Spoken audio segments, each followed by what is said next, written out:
Hello everyone, my name is Kinjal Shah અને આપણી સાથે અત્યારે છે અમારો સ્ટુડન્ટ ધ્રુવ મોદી, જેના રિસેન્ટલી વિઝા અપ્રૂવ થયા છે ફોર ચેક રિપબ્લિક.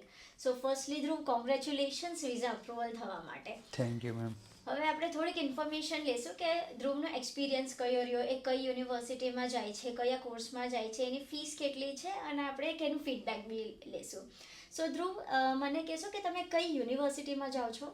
હું જાઉં છું check university of life science, જે ખૂબ જ આમ બજેટ ફ્રેન્ડલી ને એવી રીતની કોલેજ છે. ઓકે, બજેટ ફ્રેન્ડલીની વાત કરી તો મને તમારી ટ્યુશન ફીસ કહી દો, કેટલી છે ટ્યુશન ફીસ એક વર્ષની? ટ્યુશન ફીસ ત્યાંની કરન્સી પ્રમાણે 42,000 ચેક ક્રાઉન એન્ડ ઇન્ડિયન કરન્સી પ્રમાણે 1,50,000 અરાઉન્ડ છે. ઓ, 1,50,000 એક વર્ષની ટ્યુશન ઓકે. ફીસ, એવી પબ્લિક યુનિવર્સિટીમાં. That's great. અને તમારા કોર્સનું નામ શું છે? મારા કોર્સનું નામ master in economics and management. Wow, masters degree તમને પબ્લિક યુનિવર્સિટીમાંથી મળે છે, જેની ફીસ ખાલી 1.5 લાખ રૂપિયા છે, એવી એક વર્ષની. That's wonderful. સો મને તમે એ કહો કે તમે એફએસઓનો રેફરન્સ ક્યાંથી મળ્યો? મને તમારે ત્યાંથી 2 વર્ષ પહેલાં એક મારો ફ્રેન્ડ ગયેલો, એટલે એના થ્રુ મને તમારો રેફરન્સ મળ્યો. ઓહ વાવ, સો 2 વર્ષ પહેલા જે જૂના સ્ટુડન્ટ ગયા છે એવી રેફરન્સ આપે છે. Thanks to that student to.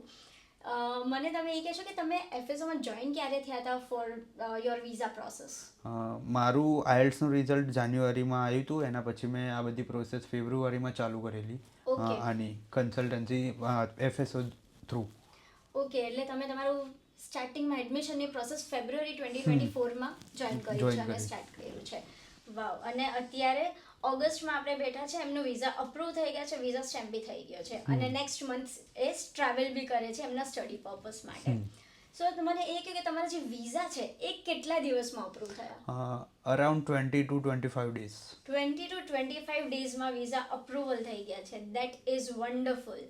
સો તમે મને કે તમારો આ ફેબ્રુઆરીથી ઓગસ્ટ વચ્ચે જે તમારી જર્ની રહી એડમિશનની, વિઝાની, ડોક્યુમેન્ટેશન્સની, એમાં તમારો એક્સપિરિયન્સ કેવો રહ્યો અમારી સાથે? એફએસઓ ખૂબ જ સારી કન્સલ્ટન્સી છે, અને ત્યાં સુરત સર, કિંજલ મેમ, બધા આખો સ્ટાફ ફૂલ સપોર્ટિવ છે.